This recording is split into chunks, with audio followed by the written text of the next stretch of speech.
இன்னைக்கு உங்க வாழ்க்கை ஏற்ற இறக்கமா இருக்கிறதுனால இதுதான் சில பேர் நம்புறாங்க. நம்ம ஆட்கள் சிரிக்கிறது கூட அப்படித்தான். என்னன்னு தெரியல, காலையில சிரிச்சுட்டு இருக்கிறேன், அழதான் போற போல் இருக்குது அப்படிம்பா. சிரிக்கிறது கூட பயப்படுவாங்க. ரொம்ப சிரிச்சுட்டா கண்டிப்பா ஒரு அழுக வந்துடும். எல்லாம் நல்லா போயிட்டு இருந்ததுன்னா, சில பேர் எல்லாம் நல்லா போயிட்டு இருந்ததுன்னா கடவுள் கைவிட்டாரன்னு கூட ஒரு எண்ணம் வருது. இப்படிதான் நான் கேட்டிருக்கிறேன். ஒரு 6 மாசம் வியாதியா வரலன்னா ஐயோ கர்த்தர் நம்மளை கைவிட்டார் போல இருக்கு. ஏன்னா பைபிள்ல சொல்லிருக்குதாமா, கர்த்தர் அடிக்கலன்னா நீ வேசி புள்ள, நான் புள்ளன்னா அடிக்கடி அடிச்சு திருத்திக்கிட்டே இருப்பாரு. அதனால யாருக்கு அடிக்கடி சங்கடமா இருக்குதோ அவங்கள கர்த்தர் நடத்தின்னு இருக்காரு. எந்த பிரச்சனையுமே இல்லாம சொகுசா வாழ்க்கை போயிட்டு இருந்ததுன்னா அவங்க கர்த்தரை அவங்க மறந்துட்டாங்க, கர்த்தர் அவங்கள மறந்துட்டாருன்னு நினைச்சுக்கிறேன். இதெல்லாம் மத ரீதியாக நமக்குள்ள புகுத்தப்பட்டிருக்கிற விஷம்.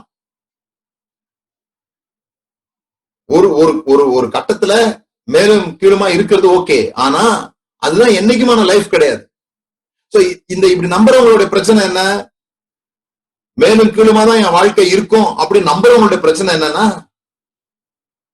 அவங்க ஆண்டவர் உயர்த்தும் போது கூட அதை அனுபவிக்க மாட்டாங்க, அதுல சந்தோஷமா இருக்க மாட்டாங்க.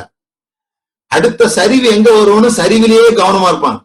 இன்னைக்கு வருமா, நாளைக்கு வருமா, கெட்ட செய்தி எப்போ வரும், ரொம்ப நாள் இருக்காத, என்ன கொஞ்ச நாளாவே நல்லா போயிட்டு இருக்குது எல்லாம், இப்படியே ஒரு டவுட் வரும் அவங்களுக்கு, எப்போ அடுத்த இறக்கம் வரும். அப்புறம் அவங்க விசுவாசத்தைப்படி அவங்களுக்கு ஆகும். பத்தியா சொன்னல நானு, வரும் எனக்கு தெரியும், இறக்கம் வரும்னு எனக்கு தெரியும் அப்படின்பா. இல்ல இல்ல இல்ல இல்ல, யோசித்து பாருங்க. யோசேப்ப ஜெயில இருந்து கூப்பிடும் போது கூட இருக்கிறவங்க சொல்லியிருப்பான், ஏய் ஷேவெல்லாம் பண்ணாதரா, ஒருவேளை திரும்பி நீ ஒழுங்கா சொப்பனதுக்கு அர்த்தம் சொல்லலைன்னா திரும்பி உனத்துக்கு ஜெயில போறதுக்கு வாய்ப்பு இருக்குது, திரும்பி நீங்க வரதுக்கு வாய்ப்பு இருக்குது, எந்த எந்த ஆளாலையும் அர்த்தம் சொல்ல முடியல, நீ மட்டும் போய் என்னத்த சொல்லிடுவ அப்படிலாம் பேசுற சவுண்ட் எனக்கு கேக்குது யோசேப்போட ஜெயில இருக்கும்போது. ஆனா யோசேப்பு சொல்லிட்டான், திரும்பி வந்துட்டேன்னு சொல்லு அப்படின்றது வேற, திரும்பி வரமாட்டேன்னு சொல்லு. எப்படி போனோம் அப்படி திரும்பி வரவே மாட்டேன்னு சொல்லு அப்படின்ட்டு அவன் கிளம்பிட்டாங்க இருந்து. சில பேர் புது இடத்துக்கு போகும்போது கூட பழைய ஆளாவே போறாங்க. புது இடத்துக்கு போகும்போது புது ஆளா போகணும். ராஜ சமூகத்துக்கு போகும்போது ஜெயில் ட்ரெஸ், ஜெயில் முகம்லாம் இருக்கக்கூடாது. சில பேருக்கு அது கூட தெரியல, எப்படி ஜபத்துக்கு போகணும்னு கூட தெரியல. ஜபத்துக்கு போகும்போது கூட அதே தாடி, அதே கண்ணீர், அதே ஜெயில் ட்ரெஸ்ஸோட போகக்கூடாது. ரூத்துக்காத்தான் நகோமி சொல்லி கொடுத்தாங்க, நீ போகும்போது குளிச்சுட்டு போன்னு சொல்றாங்க. மருமகளுக்கு மாமியார் சொல்லி கொடுக்குறாங்க, குளிச்சுட்டு போ, வாசன திரவியம் எல்லாம் போட்டுக்கோ, புது ட்ரெஸ் போட்டுக்கோ, ஒருத்தர் சந்திக்க போகும்போது எப்படி போகணும் சொல்லி கொடுக்குறாங்க. வாழ்க்கையை சந்திக்கும் போது அப்படிதான். பழைய எண்ணங்களால புதிய சவால்களை எப்படி சந்திக்க முடியும்? நீங்க எந்த எந்த எண்ணங்களால ஒரு பிரச்சனைகளை மாட்டினீங்களோ அதே எண்ணத்தால அந்த பிரச்சனைல இருந்து வெளியே வர முடியாது. வேற லெவல் ஆஃப் திங்கிங் போகும்போது தான் பிரச்சனையை விட்டு நீங்க வெளியே வர முடியும். தெரிஞ்சுக்கணும் அதை. நம்முடைய வாழ்க்கை மாறணும்னு சொன்னா நம்முடைய எண்ணங்கள், நம்முடைய புத்திகள் தேவையில்லாம ஏன் தொங்கிட்டு இருக்குதுன்னு சேவ் பண்றான் பாருங்க. பழைய ட்ரெஸ் எல்லாம் கழட்டிட்டு, ஜெயில் ட்ரெஸ் எல்லாம் கழட்டிட்டு புது ட்ரெஸ் போடுறான். அவனுடைய பெர்ஸ்பெக்டிவ், அவனுடைய அவுட்லுக், வாழ்க்கை குறித்த பார்வை நமக்கு மாறாம, ரொம்ப நாள் இருட்டில் இருந்தவங்க வெளிச்சத்துக்கு போகும்போது ஒரு அந்த வெளிச்சத்தை பார்க்க முடியாம ஆகுமே, அது மாதிரி ஆகும். பெரிய வாழ்க்கையை பத்தி எல்லாம் நம்ம யோசித்து பார்க்கும்போது அப்படி ஆகும் நமக்கு. ஆனா அதுக்கு அதை ஹேண்டில் பண்ண நம்ம ரெடியா இருக்கணும்.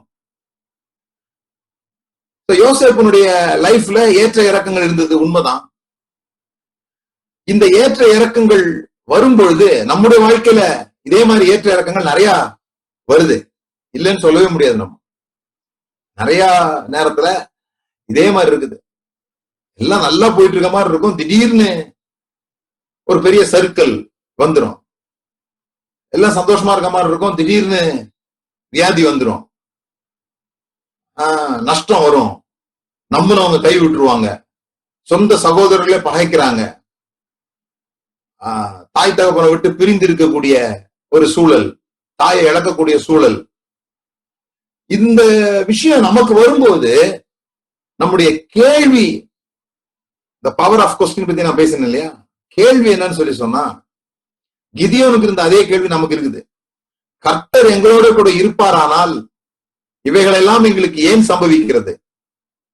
அதுதான் கிதியோன் கேட்ட கேள்வி. ஆண்டவர் எங்களோட இருக்கிறாருன்னா எங்களுக்கே இதெல்லாம் நடக்குது. அதான் விஷயம். நம்ம நிறைய நேரத்துல அப்படிதான் யோசிக்கிறோம். அதாவது கடவுள் கூட இருந்தாருன்னா எல்லாமே நல்லபடியா நடக்கும். அதான் நிறைய பேரோட எண்ணம். இந்த யோசேப்பினுடைய லைஃப்ல இந்த பிரச்சனை நடக்கும்போது, அதே மாதிரி நமக்கு பிரச்சனை நடக்கும்போது நம்முடைய கேள்வி, தேவன் எங்கே? தேவன் கூட இருந்தா ஏன் கஷ்டம் வருது? அதான் கேள்வி. நம்ம எல்லாம் கஷ்டம் வரக்கூடாதுங்கிறதுக்காக தான் தேவன்ட்டே வந்தோம். கஷ்டத்தை நீக்குவாருன்னு தான் கடவுள்கிட்டே வரோம். ஆனா இங்க கடவுள் கூட இருக்கிற ஒரு ஆளுக்கு ஒரு கஷ்டத்தை பார்த்தா ஆச்சரியமா தான் இருக்குது. நம்முடைய கேள்வி சரியான கேள்வியா இல்லாம போச்சு. கடவுள் எங்களோட இருந்தா இதெல்லாம் ஏன் எங்களுக்கு நடக்குது? ஆனா பைபிள்ல யோசேப்போட லைஃப்ல பார்க்கும்போது, அவன் ஜெயில இருக்கும்போதும் சரி, போத்திபார் வீட்டுல இருக்கும்போதும் சரி, எங்கேயுமே பைபிள் திரும்ப திரும்ப சொல்றது, தேவன் கர்த்தர் யோசேப்போட கூட இருந்தார். கர்த்தர் யோசேப்போட கூட இருந்தார். உங்க பிரச்சனை சமயத்துல கர்த்தர் என்ன பண்றாருன்னு சொல்றேன், உங்க கூடவே இருக்கிறாரு. உங்க பிரச்சனை சமயத்துல கர்த்தர் எங்க இருக்கிறாருங்க? உங்க கூடவே இருக்கிறாரு. நீங்க எந்த பிரச்சனைகள் இருக்கிறீங்களோ, ஏன் அவர் ஒரு தென்னை மரத்திலயோ பனை மரத்திலயோ காட்சி தராம முச்செடியில மோசையை காட்சி கொடுத்தாரு? ஒரு பனை மரத்துல காட்சி கொடுத்துருக்கலாம்ல, வேற எங்கேயாவது ஒரு மலையில காட்சி கொடுத்துருக்கலாம். ஏன் முச்செடியில மோசைக்கு காட்சி கொடுத்தாருன்னா, இஸ்ரவேல் ஜனங்கள் முள்ளுகளுக்குள் இருக்கிறது போல இருந்தாங்க. இஸ்ரவேல் ஜனங்கள் முள்ளுகளுக்குள்ள இருக்கிற மாதிரி இருந்ததுனால தேவனும் தன்னை முள்ளுகளுக்குள்ள அடையாளப்படுத்துகிறார். நீங்க எங்க போறீங்களோ அதே பாதைக்குள்ளாக தேவனும் வருகிறார் என்பதை நீங்க நம்புறீங்களான்னு தான் கேள்வி. நிறைய நேரத்துல என்ன நினைக்கிறோம், தேவன் கூட இருந்தா இதெல்லாம் நடக்காது. அப்ப இதெல்லாம் நடக்கிறதுனால தேவன் கூட இல்ல போல் இருக்கு. நம்மளும் அப்படி நம்புறோம், மத்தவங்களும் அப்படி சொல்றாங்க. நீ ஏதோ சரியா ஜெபம் பண்ணல போல் இருக்கு, சரியா பைபிள் படிக்கல போல் இருக்கு, ஏதோ பாவம் செஞ்சுட்ட போல் இருக்கு, கர்த்தருக்கு பிரியமா ஏதோ நடந்துக்கல போல் இருக்கு, அதனால கர்த்தர் உன்னை விட்டு விலகிட்டாரு. ஒண்ணு நல்லா புரிஞ்சுக்கோங்க, இன்னைக்கு என் செய்தியை கேட்க நல்லா புரிஞ்சுங்க. நீங்க நினைச்சாலும் சரி, யார் நினைச்சாலும் சரி, கர்த்தர் உங்களை விட்டு போகவே முடியாது. அதனால தேவன் உங்களை விட்டு விலகிறாருன்ற எண்ணத்துல இருந்து முதல்ல வெளியே வந்துருங்க. அதை செஞ்சா விலகிடுவாரோ, இதை செஞ்சா விலகிடுவாரோ அப்படின்னு சொல்லிட்டு. நம்ம ஆட்களுடைய சிந்தனை தரம் வந்து ரொம்ப கம்மியா இருக்குது. முந்தா நேத்தோ தெரியாம ஒரு வீடியோ போட்டேன் யூடியூப்ல. ரத்த கண்ணீர் வராத குறையா அவர் பேசுறது கேட்கும் போது இருக்குது. நீ ஷூ போட்டு தேவனுடைய மேடையில நிக்கிறியா, தேவன் காலையே எடுத்துருவார். அவர் பேசுறாரு, ஒருத்தர் பேசுறாரு, ஷூ போட்டு நின்னா காலையே எடுத்துருவாராம் ஆண்டவர். ஐயோ, இவர் நாக்கை இன்னும் எடுக்கலையேன்னு தான் எனக்கு தோணுச்சு. ஆண்டவருடைய அந்த தயவு எல்லாம் வந்து மக்களுக்கு புரியவே இல்லை. இன்னைக்கு நிறைய பேருக்கு அந்த ஷூ போடுறது, செருப்பு போடுறது, ஸ்டேஜ்ல செருப்பு போடுறது, இதுலதான் பெரிய எண்ணம் எல்லாம் வச்சிருக்கிறாங்க. அவங்க நம்முடைய சிந்தனை தரம் வந்து அவ்வளவுதான் இருக்குது.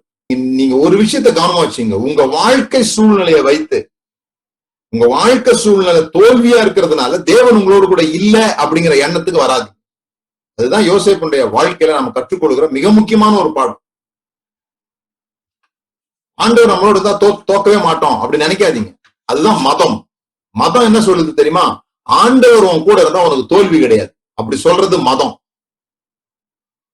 ஆனா கிறிஸ்தவம், கிறிஸ்து இருந்தவா சொல்றாரு, தோத்தாலும் ஜெயித்தாலும் மீசிய முறுக்கு, அது கிரைஸ்ட்.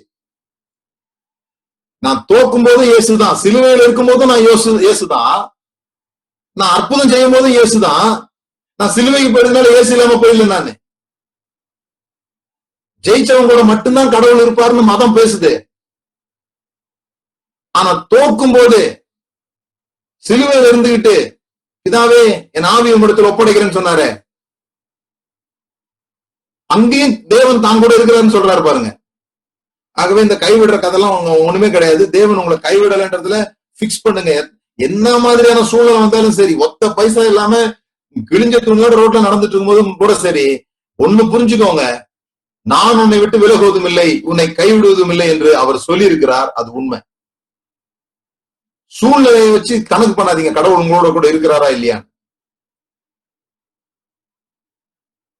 ஆண்டவரே, நம்முடைய ஜெபங்கள்லாம் பாருங்க, கேட்டா சொல்லுவோம் ஆண்டவர் கூட தாங்க இருக்கிறாரு அப்படின்னு சொல்லுவோம்.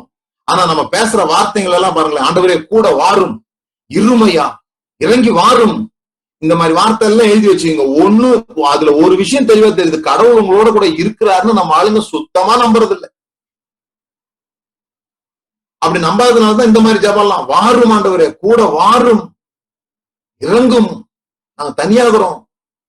அவர் சொல்றாரு, நான் கூட தாண்டா இருக்கிறேன், அதை ஒன்னால வாழ்ந்துக்க முடியல. வணங்கிக்கோங்க. நாம தேவன் கூட இருந்தா என்னெல்லாம் நடக்கக்கூடாதுன்னு நினைக்கிறோமோ அதெல்லாம் நடக்கும் போதும் தேவன் நம்ம கூட இருக்கிறார். மறுபடியும் சொல்றேன், தேவன் கூட இருந்தா யோசேப்ப குழியில போட்டிருக்க கூடாது. தேவன் கூட இருந்தா நியாயம் கிடைச்சிருக்கணும், யோசேப்புக்கு ஜெயில இருந்திருக்க கூடாது. யோசேப்பு கூட இருந்திருந்தா அவனை வேலைக்கு வித்திருக்க கூடாது, அடிமையா வித்திருக்க கூடாது. இதெல்லாம் நாம நினைக்கிறோம். ஆனா இது ஒவ்வொன்று நடக்கும் பொழுதும் தேவன் யோசேப்போடு கூட இருந்தார். ஜெயிச்சா கடவுள் கூட இருப்பாருன்ற ஒரு காரணத்துக்காக தான் ஜெயத்தின் மேல மக்களுக்கு மிகப்பெரிய ஒரு ஆர்வம். அந்த ஜெயத்தை பெறுவதற்காக யார வேணா கொலை செய்யலாம். இதுதான் காயின் ஆபேல் கதை. என் கூட கடவுள் இருக்கணும்னா கடவுள் யார் கூட இருக்கிறாரோ அவனை நான் தூக்கிடணும். அப்பனா கடவுள் என் கூட தான் இருக்க முடியும். கடவுள் அவனை ஆசீர்வதிச்சிட்டாரு, ஆகவே அவனை நான் கொலை பண்றேன். சாத்ராக், மேஷாக், ஆபேத்நேகோ நம்மள என்ன பண்ணிருப்போம்? நெருப்புல போட விடாம தடுக்கிறதுக்காக ஜெபம் பண்ணிருப்போம் இல்லையா? ஆண்டவரே, நாங்க உங்க பிள்ளைங்க ஆண்டவரே, இயேசுவின் நாமத்தினால இந்த நெருப்பு அணைவதாக, அந்த ராஜாவுடைய சட்டங்கள் மாறுவதாக, இதெல்லாம் ஜெபம் பண்ணிருப்போம். தேவன் நெருப்புல விழாம அவங்கள தடுக்கல. நெருப்புல போட்ட பிறகு கூட நடக்கிறாரு. நெருப்புல கூட நடக்கிறாரு. நீ தண்ணீரை கடக்கும் போது அது உண்மையில் பொருளாத இருக்கும். தண்ணீரை கடக்கிறது எல்லாருக்கும் உண்டு, நெருப்புல போறது எல்லாருக்கும் உண்டு. ஆனா அங்க தேவன் கூட இருக்கிறதுனால, கூட இருக்கிறாருன்றத நம்ம உணர்ந்தோம் சொன்னா, தேவன் கூட இருக்கிறது இந்த உலகம் டிஃபைன் பண்ற வெற்றியை காமிக்கிறதுனால இல்ல. அப்படி மதம் போச்சதுனாலதான் இந்த யுத்தங்களும் சண்டைகளும் நிறைய நடக்குது. ஏன்னு சொன்னா யார் கடவுள் உண்மைன்னு காமிக்க வேண்டியிருக்குது. அப்ப யார் ஜெயிக்கிறாங்களோ அவங்களோட தான் கடவுள் இருக்கிறார். இயேசு கிறிஸ்துவ சிலுவையில் அடிக்கும் போது பரிசேயர்கள் அதுதான் நம்பினாங்க. இவர் கடவுளுக்கு விரோதமா பேசினாரு, தேவாலயத்தை தூஷணப்படுத்தினாரு, ஆகவே நாங்க இவரை சிலுவையில் அடிக்கிறோம், எங்க கடவுளுக்காக இவரை சிலுவையில் அடிக்கிறோம். இவர் கடவுள் இவரோட கூட இல்ல. அப்ப சிலுவையில் அடிச்ச உடனே கடவுள் இவர் கூட இருந்திருந்தாருனா, நீ சொன்னபடியே தேவனுடைய குமாரனா இருந்தா இறங்கி வா, நீ இறங்கி வரல, ப்ரூஃப் பண்ணல, அப்ப கடவுள் உன் கூட இல்ல. ஆனா மூணாவது நாள் உயிர் தெழும் போது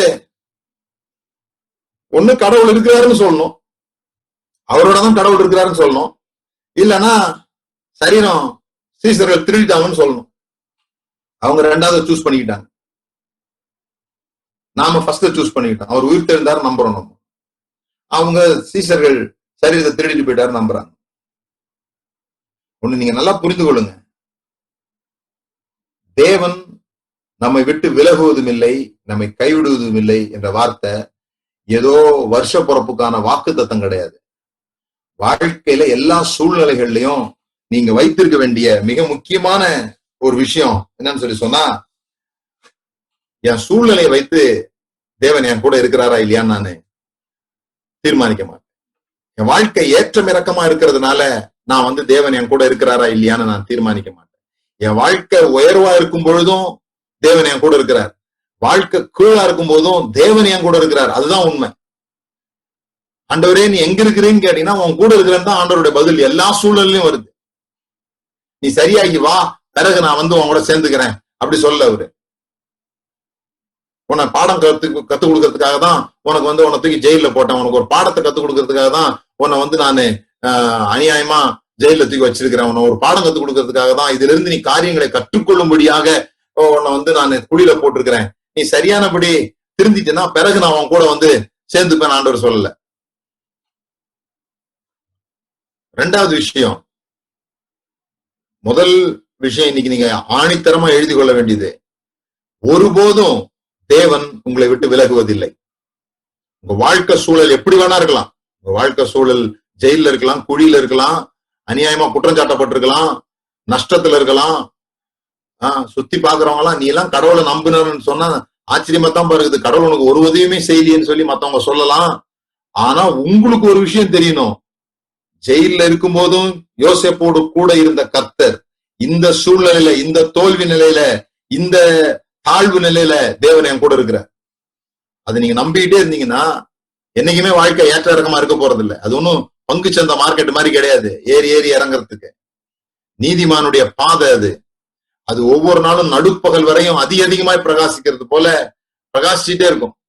யோசேப்பு ஜெயில இருந்து வந்த பிறகு அவன் வாழ்க்கையில எந்த எதுவுமே கிடையாது. அவன் போறான், அவன் அர்த்தம் சொல்றான், ராஜா தூக்கி அவனை பிரைம் மினிஸ்டர் உட்கார வைக்கிறான். அவனுக்கு அப்புறமா அண்ணமார்கள் வந்து சந்திக்கிறாங்க. அப்பாவை போய் கூட்டு வர்றான். பிறகு அப்பாட்ட போய் ராஜாட்ட போய் கேட்கறான், எங்க ஆளுங்கெல்லாம் நல்ல இடத்துல வாழணும்னு. கோஷேர்ன்ற ஒரு இடத்துல தங்க வைக்கிறாங்க. யாக்கோபு போய் பார்வோன் ஆசீர்வதித்தான்னு போட்டிருக்கு.